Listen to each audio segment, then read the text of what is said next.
Setting up QC plan. In this recording, you will learn the setting up of a QC plan in the Quality Management Suite. What is a QC plan? QC plan consists of a test, a group of tests, result criteria, and expected values of the test result.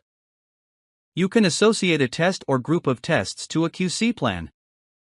The QC plan is then associated with a specific item to perform the quality control testing and trigger the QC testing at the time of receiving, production, shipping, etc. Let's look into the product. Here, you will see the list of QC plans that we have created. The setup includes the name, description, status, and start and end date. Let's go to one of the QC plans and see it in detail. A unique plan ID will be assigned when you create a new QC plan. You can then enter the name and description of the QC plan.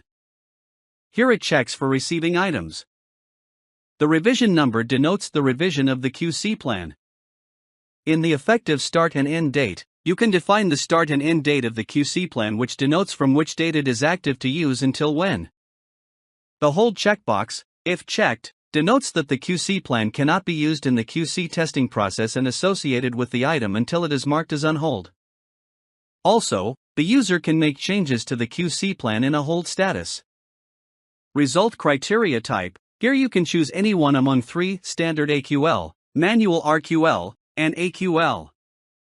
This is used to evaluate the QC order.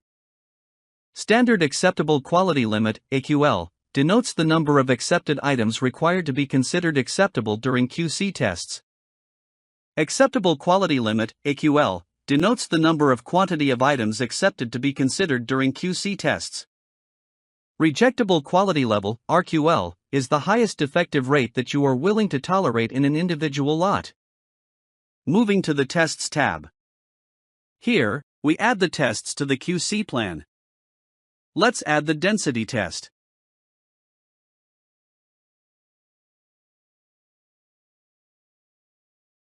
You can select the relevant QC test and the system will automatically fetch the test details you created as you see here. Severity level, this denotes the impact of issues on the testing process. Severity level should be similar to the one you have selected in the result criteria of the test. We will talk about it later in this recording. You can edit a few test details here.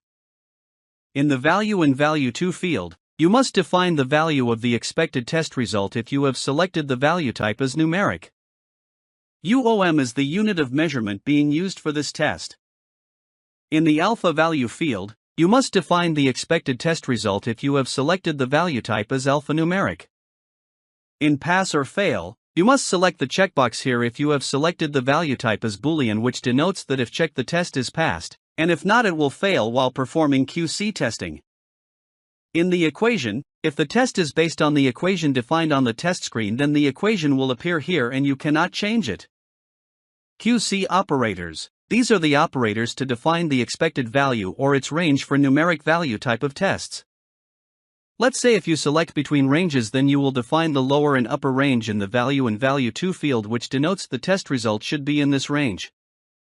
Let's say the expected test result value of the moisture test is 0.5 and 1. So the test result while performing the QC test should be between the range of 0.5 to 1 to pass the QC test. If you select equals, you need to enter a value in the value field, let's say 15, which denotes the test result should be equal to 15 to pass the QC test. Similarly, we have other operators to define the numeric expected value.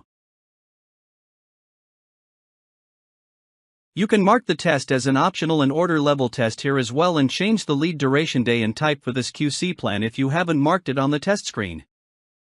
You can change the QC tools and add if you need to add any specific tool for this QC plan by simply going to the hyperlink. Here you can add a QC tool as per your preference. Result type.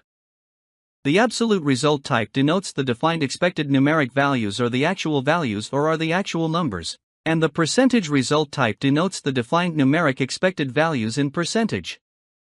Test category, test method, and test group are fetched automatically from the tests you have created. You can change it here if needed. Let's go to the Result Criteria tab. Here you will define the defects that are allowed during QC testing. The evaluation will be done and the QC test will pass or fail based on the result criteria defined here. QC plan details consists of applicable tests with their expected result values and tolerance levels in terms of defects allowed with severity levels of tests.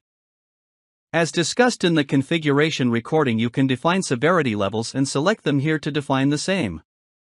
Here we have major, medium, and minor. Major, these are the critical issues that are blocking. Medium, these are the moderate kind of issues. Minor, these are the low important issues and do not affect the function of an item. In these fields, rigorous, moderate, and flexible, you can define the defects allowed if the QC plan is taken as rigorous, moderate, and flexible when we associate the specific QC plan at the stock item level. Hope in this recording you gained insights into the setup of the QC plan in the Quality Management Suite. Thank you.